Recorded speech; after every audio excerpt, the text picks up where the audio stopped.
Okay. You've already started to tell me a little bit about your partner. Tell me some more. So you guys actually started the academy together? Yep, he was my first friend. We sat next to each other in the academy. I helped him study for legal. I found ways, because he had a harder time remembering things. I would come up with stupid acronyms, and so he would remember it. And the day he passed legal, it was probably one of the most exciting times of my life, not just his. Incredible. So then you guys graduate, and then you become squad partners at. So at first I got sent to the east side. We didn't get to pick where we went, and he was at number 2.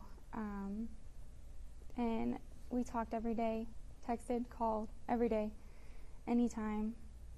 And he would just tell me how amazing number 2 was. And it's not that I didn't like the east side, but I missed him. I wanted to be his partner. So we texted, talked about it.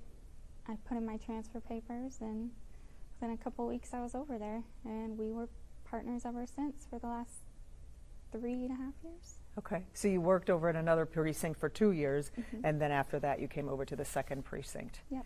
So you guys were buddies at the academy and then on the job, so you worked with him every day? Yes, every day. Oh, wow. 16-hour days, we worked doubles together. We did everything together. Incredible. What kind of person was he? Amazing. He had a laugh that could light up the room. We're human. I could be having a bad day. He would know I'm having a bad day through our text messages or our conversations. And he would show up with an energy drink and some kind of candy that I loved just to make my day a little better. And it was the same for him. Yeah. You guys were more than partners. It sounds like it's like you guys were best friends. Yeah. He was my best friend. I've never connected with somebody in such a soulful way that, it's more than you can even describe. There's been plenty of times we've run into gunfire together. I remember there was a run for a shots fired and we were in the area. It sounded like we were at war, like the amount of shots that rang out. And I looked at him, he looked at me, he said, "You got me." He put his hand out, I said, "Always," gave him the high five I always do, and we went in. And, there was somebody there with injuries, we assessed their injuries. Incredible, the job that you do every single day, running toward danger. Yeah. So tell me about that day. Just take me back to that day. You guys, is it a normal day, just like any other 16-hour day? Yeah, it's like any other double. You wake up, you get that good morning text from him because he was already awake at work. And I come in. We all decide to barbecue. So we're barbecuing. The captain's down there. At work, you mean? Yeah. Oh, okay. Because we have a grill there, and we're just all enjoying each other's company. And then the run came out, and when the run came out, we were backing. Detroit is so short-staffed on patrol, but the patrol is family just as much as ops is family. So we were backing them, and we were singing. We were singing all the time, but as soon as we got close, the radio got shut off. We pull in. I remember hearing the gunshots, seeing the muzzle flash, feeling the glass break, and seeing him get out of the car as I'm getting out of the car. And we run in sync. We move in sync. Everything we do is in sync. He goes one way, I'm going the same. We got each other always. And I see him holding his neck, and then he collapsed. And I screamed a horrific scream. The east side heard me. Everybody heard me. I know the city of Detroit heard me. And I just held him, and I held pressure. I remember turning around, and I remember seeing the gentleman holding a Draco. I knew what it was as soon as I seen it, and I just looked at Loren, said, "I love you." I wasn't letting go of him. because I won't ever let go of him. And I just held on and I turned my back. I couldn't drag him to cover because I couldn't let go. So the only thing I could think of was to be his cover and just hold him. So you have your back to the gunman. Yeah. And you used your body to shield him. Yeah. What is going through your mind? To save him. Just help me. Like, you can't leave me here. So, like, you're my first friend here. Were you talking to him? Were you saying, you said, I love you? Were Yeah. you trying to I keep just him? begged him not to go.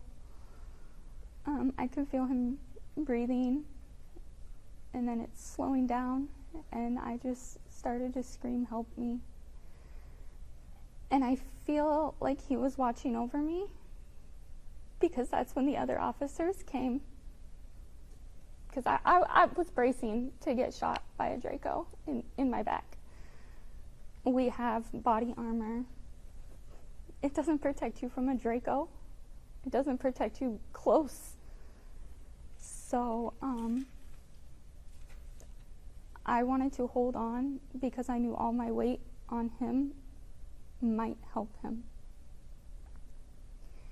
And then everybody started coming and we were able to get him in the car. You helped to get him back in the squad car to take him to? Mm-hmm. I jumped into another scout car and I said, get me there. And Loren and I always talked about the what ifs. You know, we had to have that conversation. He didn't want anybody else to call his family. He said, you don't call my mom because I don't want her to worry. You call my dad. So that's what I did. We had each other's parents' phone numbers saved in our phones, and I called his dad, and I'm so thankful he answered. So you called his dad to let him know what had happened. At this point, Loren is still at the hospital and you don't know. No, we're en route to the hospital. Loren's in the car in front of me. And you called his dad while you were in the squad car following the car to the hospital. Mm-hmm. What did his dad say? He said okay, and I remember getting out of the scout car and seeing him as we're both running in. Mm-hmm. What was going through your mind at that point? Help him. Just help him. Were you thinking that was the last time that you would see him?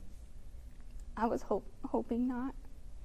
You know, I don't want that to be the last time I seen him. If you could say something to him today, to Loren, what would it be? I love you. Your kids are going to be okay. I'll make sure they're okay. So tough, so tough. What would you say to that gunman? It didn't have to be like that. Loren would have gave him the shirt off his back. That's just the kind of person he was.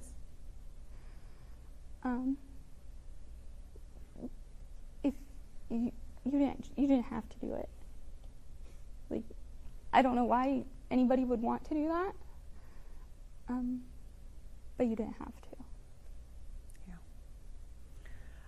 Yeah. The chief has come out on television and time again called Loren a hero. You're a hero. How does that make you feel? What do you think about that? It's hard. I would be lying if I didn't say I have survivor's guilt. I just wish it was enough to keep him here. Yeah. Yeah. How do you get the strength? Where does your strength come from? You are incredible. Thank you.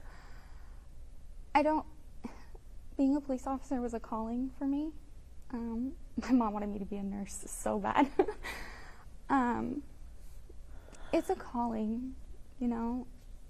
Even now, like, I'm sure all the guys in our unit I drive them nuts because I text them all the time, checking on you, haven't heard from you in a day. You got 24 hours or I'm showing up at your house, you know.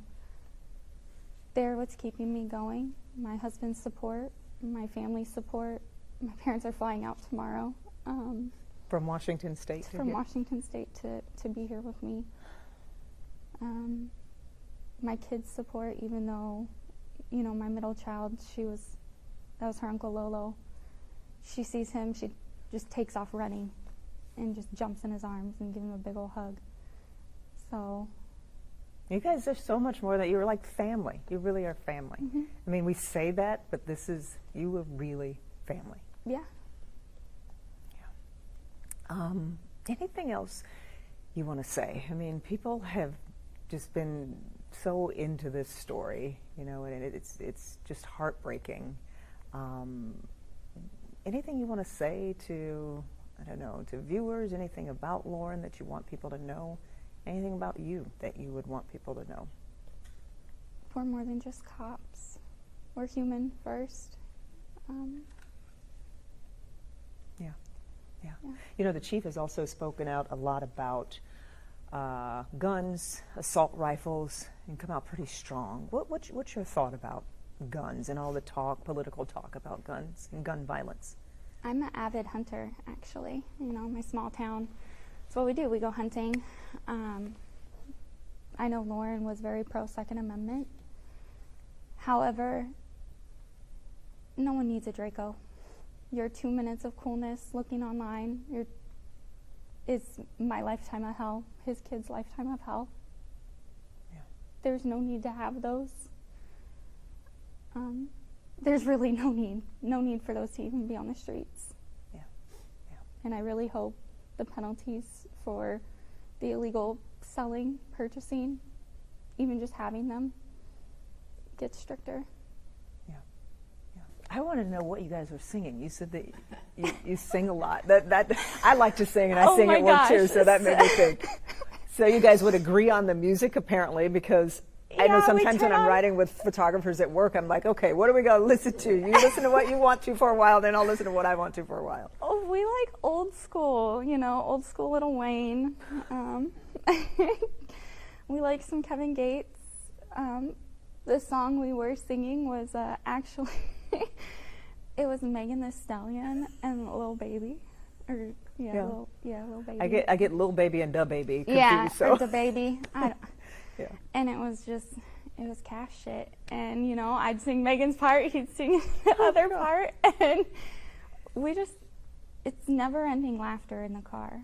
Like he would be laughing, he would laugh so hard, be like, "I hate you." Like, no, you don't. And Yeah. Any other stories? Those are great stories. Great memories. You got to have some great memories too. I do. Loren was the kind of cop that we were backing on the deceased person in the trunk. Detroit is short-staffed. I can't say it enough. They are understaffed. They are working hard. That officer's partner was tracking the other suspect. I was blocking one side. His other partner was blocking the other. Loren was with me. A teenager, probably a year or two older than his son, was walking. And where the stop was and the scene was, it was the only cutoff to where this kid needed to go. And it's midnight in the city of Detroit on a Saturday night. And his walk was going to be from a 10-minute walk to a 45-minute walk because that was the only cutoff. I looked at Loren, he looked at me, we smiled at each other, and I said, "I already know." And he ran up to the kid and said, "Get in."